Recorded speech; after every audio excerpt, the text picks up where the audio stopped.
Hello et bienvenue dans cette nouvelle vidéo. Comme vous pouvez le voir au décor qui est derrière moi qui a un petit peu changé. Je suis passée en mode spooky automne. Enfin vous voyez pas bien mais hop.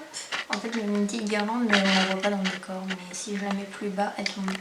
Donc vous la verrez pas mais elle se verra peut-être sur les photos que je posterai sur Instagram. Et comme je suis lancée dans ma période automne Halloween, aujourd'hui je vous propose de réaliser ce smoky un peu marron orangé et du coup on va commencer tout de suite par le teint. Je vais commencer par appliquer une base et aujourd'hui je vais utiliser la Studio Perfect de NYX Cosmetics. Donc c'est une base siliconée qui va venir flouter les pores, lisser les petites ridules de la peau pour donner vraiment un aspect très lisse à la peau. C'est pas ma base préférée parce que j'aime pas trop les bases texture siliconée, mais elle fonctionne plutôt pas mal en ce qui concerne tout ce qui est le floutage des pores et elle lisse bien les petites ridules, pas les grosses ridules, mais les petites ridules de déshydratation sous les yeux notamment, ça fonctionne très bien. Pour le teint, je vais mélanger le LC Mix de Bourjois en teinte vanille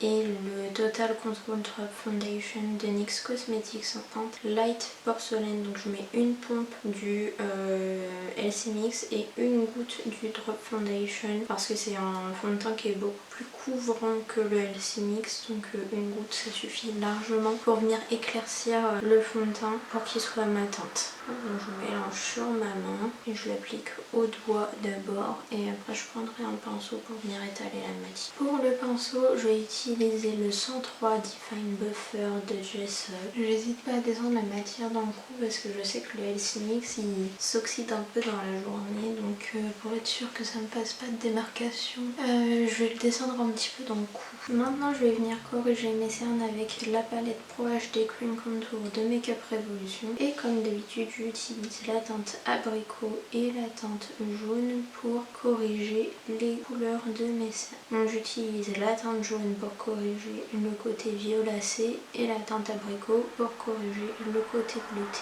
J'y vais avec un petit pinceau plat un peu langue de chat et c'est le 233 Cream Shader de Jessup. Je continue avec la même palette et je viens réchauffer mon teint à l'aide du pinceau 110 Face Shape de Jessup. Et là j'ai prélevé la teinte de bronzer qui est au milieu dans les trois teintes, celle qui est la plus chaude mais la plus claire. Et je viens de l'appliquer au niveau des joues et du front et des maxillaires.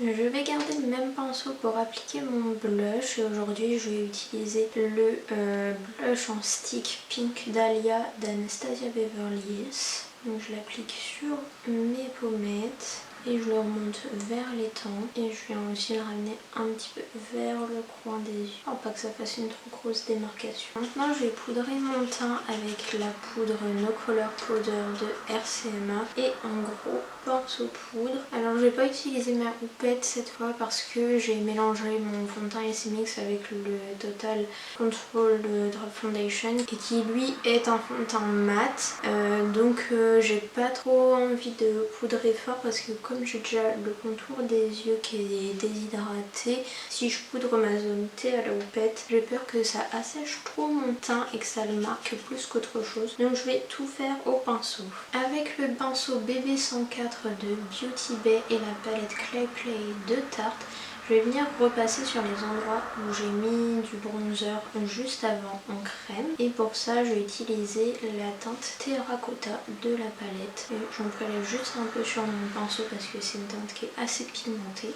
Et je viens repasser sur les zones où j'ai déjà appliqué du produit crème avant, histoire de le rehausser parce que la poudre, ça atténue un petit peu la pigmentation des produits crème. Et comme on va faire un maquillage assez foncé sur les yeux, pour que ce soit bien relevé au niveau du teint. Je fais la même chose pour le blush et là j'utilise la palette Ultra Blush Sugar and Spice de Make Up Revolution et j'ai utilisé cette teinte-ci et je repasse là où j'ai mis du blush tout à l'heure. Je ne sais pas encore ce que je vais mettre comme highlighter, donc je vais passer aux yeux maintenant et je commence par appliquer une base. Comme d'habitude, c'est la Ultimate Eye Base de Makeup Revolution en teinte claire. Je l'applique au doigt sur l'ensemble de ma paupière et je viens estomper les bords avec un pinceau fluffy pour être sûr que tout soit étalé de manière uniforme. Et je viens de penser que j'allais faire un smoky marron et orange, donc j'aurais pu mettre une base marron directement au lieu de mettre une base claire, mais bon, tant pis, c'est fait,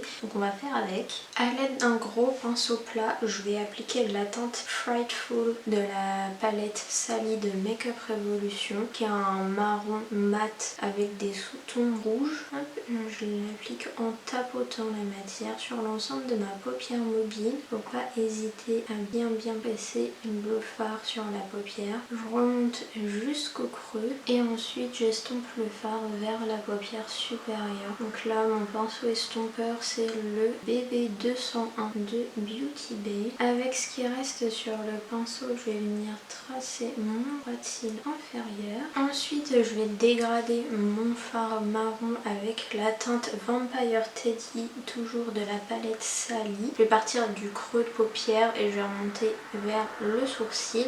Et pour ça, j'utilise un pinceau un petit peu plus précis que tout à l'heure. C'est le BB205 de Beauty Bay. Alors, je me place bien au milieu et je l'estompe sur les côtés et après je ramène vers le sourcil. Et je fais la même chose au niveau du ras de cils inférieur et je viens relier avec le haut.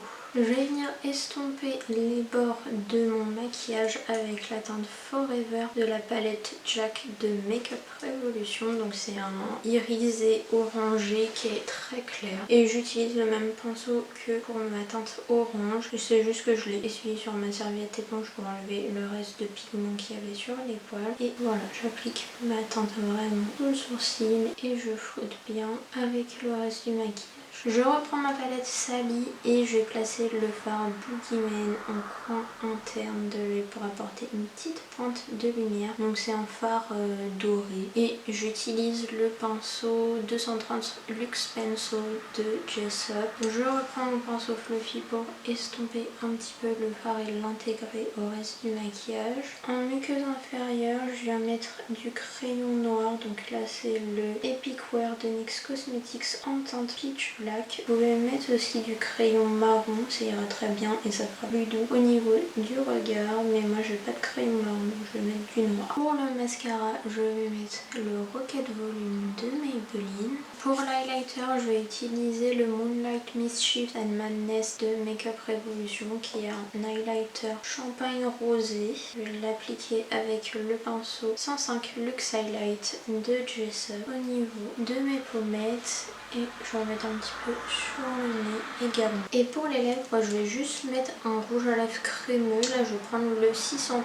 Velvet Beige de Maybelline. Et je vais même pas faire de contour aujourd'hui, j'ai pas envie. Et je vais juste le mettre comme ça. Donc c'est un vieux rose un peu marronné. Et je vais terminer avec un coup de spray fixateur. Et je vais mettre le Fix Plus de chez MAC.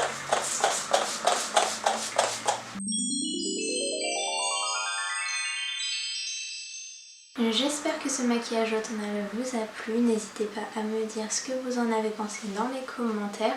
Tous les liens des produits qui existent encore seront dans la description. Et moi je vous dis à mardi prochain 18h pour une nouvelle vidéo. A bientôt, bisous!